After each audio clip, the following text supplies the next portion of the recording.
Kami dari keluarga Senin Harga Naik. Yes. Saya Miriam Melina. Saya Nadia Arina. Saya Andri Masadi. Saya Naila Purnama.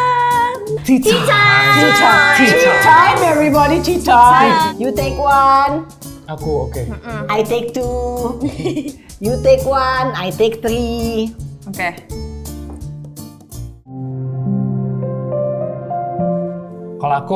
Kalau aku tuh bisa gitu. Aku tuh mampu juga. I need my mom to trust me gitu deh. Ya. Endingnya nggak? Apa bunyi gimana? Ini nyangkut. Kalau Nadia, kamu, Nadia.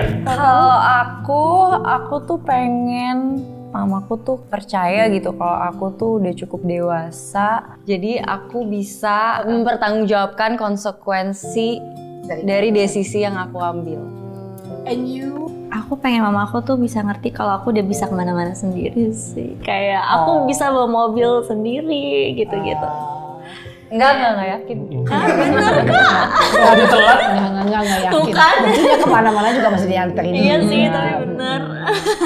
Aku rasa semua anak-anak kayak begitu ya.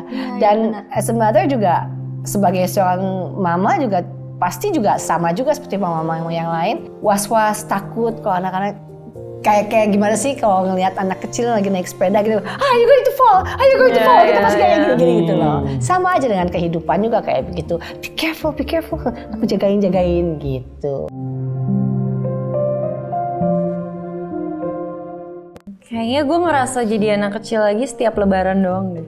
Dapat duit. Betul. Dapat duit. Dapat. Kamu masih dapat? Iya, kok masih dapet sih Kak? Kan iya begitu biasanya. Ya nggak apa-apa, kenapa sih? Iya. Malahan kita udah bikin duit tapi dikasih duit tuh saat kita yang udah bisa bikin duit itu rasanya beda banget loh. Sama biasanya tuh kayak keluargaku tuh kayak sungkeman gitu loh. Jadi yang kayak ngerasa jadi anak kecil aja yang kayak. And you? Ini sih, setiap aku pergi kemanapun tuh pasti mama akan selalu bawain aku bekal biasanya. Entah itu kayak Di saat itu kamu merasa anak kecil? iya, karena emang udah jadi kebiasaan kan setiap pagi biasanya kalau sekolah pasti bikinin sarapan dan pasti bikinin bekal. Aku tuh sekolah selalu setiap hari bawa bekal. Jadi gitu. Kan aku udah nggak tinggal serumah sama orang tua aku kan. Jadi kalau lagi ada waktu aku lagi setiap kali pulang ke rumah tuh aku ngerasa kayak anak kecil sih. Kadang soalnya kayak masih diperhatiin tentang kayak mau makan apa, terus udah makan belum? Ini nih masih hangat nasinya nih, ayo loh nanti udah nambah lagi nanti lapar ya gitu, masih makin gitu masih kayak ya dulu lagi dari kecil disuruh makan mulu lagi sebelum main gitu. Nggak saya jadi anak kecil lagi dulu ya, itu setiap kali aku udah ketemu mamiku selalu tepat mengadu. I'm tired, mom. Masih agak. Dan aku sering disuapin. Apalagi kalau pulang ke rumah melihat dia lagi makan pasti Ikut, ya. Bener-bener. Kenapa ya makanan yang dimakan mama tuh kesannya lebih enak gitu. banget. Apalagi kalau dimek-mek. Iya bener. Bener. Langsung yang ada makanan dia kita yang habisin. Bener. Nah. Dua-duanya pasti kalau aku. Bawelnya iya, juteknya iya, judesnya iya, jahatnya iya. Soalnya banyak versi semuanya lah. Masa kalau di rumah sendiri kita nggak bisa jadi diri sendiri dan itu ya enggak lah. Ini cerita adikku sih. Boleh sih. Maksudnya tuh dalam artian gini, kayak kalau aku kan apa-apa tuh the point ya. Misalnya aku suka atau nggak suka gitu di rumah. Tapi itu menjadi misalnya keinginanku tuh jadi sebuah masalah gitu loh. Iya. Karena tidak sesuai gitu. Oke. Tapi ada salah satu adikku yang tipikalnya dia tuh nggak mau punya masalah. Terus masalahnya ditaruh di mana? Jadi maksudnya kalau di rumah dia kayak ya udah dia ngikutin aja yang seharusnya kayak rulesnya orang tua. Main aman aja. Iya, main aman. Iya. Tapi di itu luar aman nggak aman itu bahaya banget. Nah iya makanya justru gitu. Makanya menurut aku ya harusnya rumah tuh jadi tempat yang paling aman untuk jadi diri sendiri. Ya buktinya kayak Tasya. Iya benar. Ya kan? Ngikut Dia aja bisa kan berekspresi sebenarnya, gitu. berekspresi di rumah. Kalau aku sama sih, aku juga di rumah jadi itu aku malaikat dan iblis di waktu yang bersamaan. Kayak di kanan kiri gitu ya. Bisa jadi. Tapi You ya, don't make me mad. You ya don't maksudnya make kalau me mad. mereka menerima kita kan ya kenapa itu kita sebut itu sebagai rumah ya karena ya udah. Betul. Iya. Kadang-kadang di rumah itu justru bukan tempat yang bisa kamu lampiasin kayak gitu. Itu dia. Tergantung kondisi rumah kita kayak Tapi in gimana. real life juga aku kadang gitu sih. Ini relate sih sama season harga naik. Lagi capek-capek pulang kerja atau apa, aku lihat yang di rumah kayaknya mukanya lebih capek lebih nih. capek, Iya, jadi kayak aduh, gitu. Aku kayak aduh, Iya, ya udah deh, bener. simpan aja buat besok-besok. Ya itu gitu. dia, misalnya kalau udah berkeluarga kan mau nggak mau mesti kompromi ya. Iya. Nah, iya itu dia. Dari cara mama nggak ngebolehin Tasya untuk mencoba hal yang dia inginkan, karena sebenarnya yang mama inginkan ke Tasya itu menurut mama udah lebih Tepat jelas buat gitu dia. ya, lebih tepat gitu. Sebenarnya kan itu mama sayang sama Tasya, mama pengen Tasya untuk masa depannya jelas, masa depannya cerah, tapi kan apa yang diinginin sama Tasya berbeda. Walaupun itu sebenarnya saya sayang. Kalau aku perintahnya mama yang kayak nggak masuk gitu, mas. Misalnya mama ngomong kamu nggak akan jadi apa-apa kalau kamu keluar dari rumah gitu. Pengennya tuh dikasih penjelasan dan pengertian gitu, bukan malah jadi kayak sebuah ancaman gitu. Tapi sebenarnya sih tujuan seorang ibu mengatakan hal seperti itu adalah please, you need my help. Kamu nggak bisa gitu sendirian. Izinkanlah ibu kamu untuk menolong kamu, untuk melindungi kamu. Sebenarnya sih begitu. Iya, tapi Cuman ya keluarnya ya nggak begitu indah ya kedengarannya. Yang ditangkap sama anak-anak seringnya begitu ancaman. Padahal sih sebenarnya masa ada sih mak ancam. Iya, makanya. Kalau sayang kan nggak mungkin lah seorang ibu mengancam anak. Karena nggak pernah keluar kata sayangnya, yang keluar cuma marahnya. Jadi kenapa sih mah gitu. Jadi kita sebagai anak tuh kenapa sih gitu. Nah, dalam hal kayak gitu mungkin di seorang ibu akan pikir, misalnya kalau dia mengutarakannya kayak begitu, dia akan kelihatan lemah.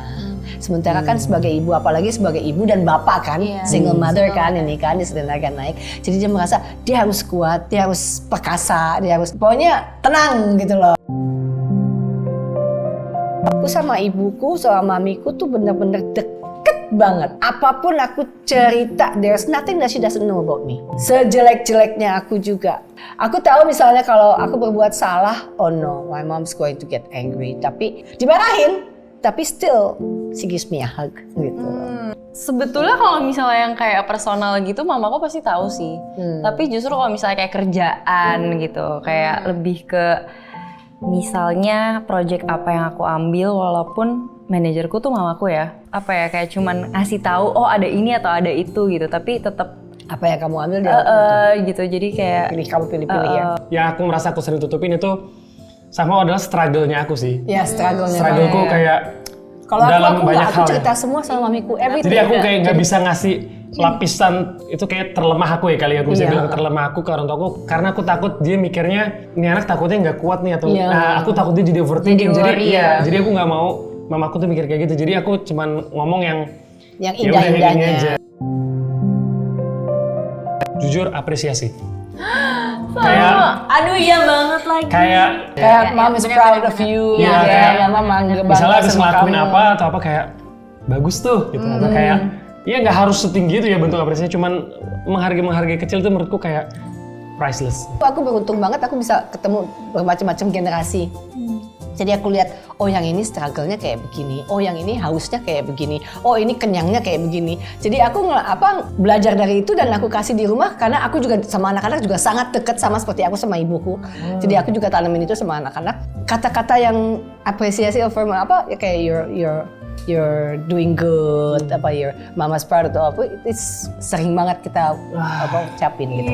sama sih apresiasi gitu. Kadang sampai di titik aku ternyata udah achieve banyak hal, aku sudah berprogres dengan diriku sendiri, tapi aku sampai nggak sadar gitu loh. Kayak aku nggak bisa merayakan sesuatu yang udah aku achieve gitu loh. Kayaknya dibilang kayak congrats, I'm so proud of you, itu tuh kayak nggak pernah aja gitu. Ngerti gak sih kayak yang ada selalu comparison sama sesuatu gitu. Kadang-kadang hal-hal kecil kayak misalnya abis kayak Nadia misalnya abis syuting terus misalnya orang rumah nonton terus kayak aku udah nonton film semalam, bagus deh. Bagus, Itu kayak segitu aja tuh kan kayak Cuma segitu doang. iya gitu iya.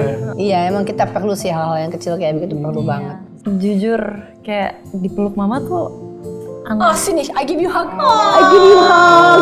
I give you hug. You hug too. Hug. Group hug. Absen ketidakhadiran orang tua aku di momen-momen yang menurut aku penting. Penting. Wah gitu, tapi pas udah lewat udah maafin, terus ternyata aku ngerasa dengan ada episode itu aku banyak belajar. Kadang di momen-momen terpenting yang menurut lo penting, mungkin ada hal yang lebih penting yang lagi orang tua lo lakuin buat lo dan sekeluarga lo juga.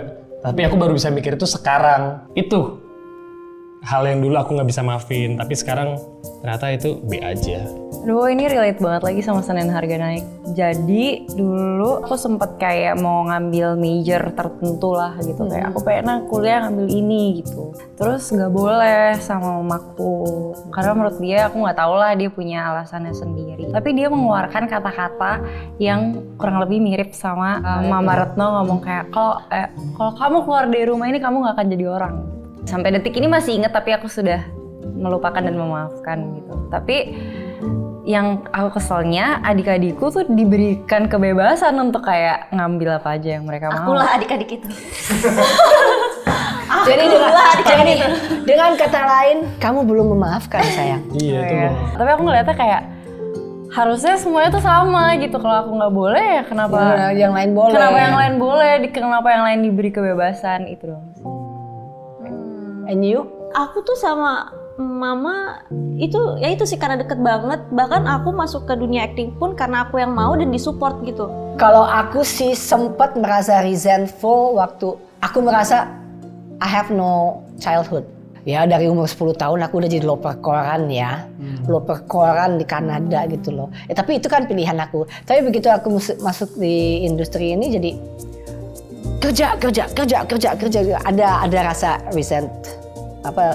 Ya kok waktu aku habis hanya buat kerja aja gitu loh. Soalnya aku pernah syuting 5 film sekaligus atau apa, jadi bener-bener yang gak ada waktu buat melakukan apapun gitu loh. Kecuali begitu ada waktu dipakainya buat tidur. Di mobil tidur, di lokasi syuting lagi ngeset lampu aku tidur gitu loh. Soalnya pulang jam 5 pagi, waktu itu kan masih syuting sampai pagi-pagi. Pulang jam 5 pagi udah ada yang jemput jam 5 pagi. Jadi cuma pindah tempat. Cuma pindah mobil doang gitu loh. Nyet pergi lagi. Nyet pergi lagi. Aku sempet sampai saking keselnya aku tidur di bathtub supaya nggak ketahuan aku ada di mana. Don't wake me up, tidur di bathtub. Sempet tuh kayak begitu. Belum. Kerja keras banget, mama, ya ampun. Kalau cerita sama mama atau sama papa lebih butuh didengerin sih sebenarnya daripada dikasih solusi. Aku tuh nggak bisa cerita ke orang di luar rumah gitu loh. Contoh. Nggak ada contoh. Tapi memang bagusnya begitu. Aku juga sama anak-anak juga begitu ya. Kamu suatu apa? I'm willing to hear, dan aku akan kasih solusi kalau diminta solusi. Kalau enggak aku akan. Tapi habit kayak gitu kan harus dibangun, nggak bisa kayak tiba-tiba aku udah umur segini.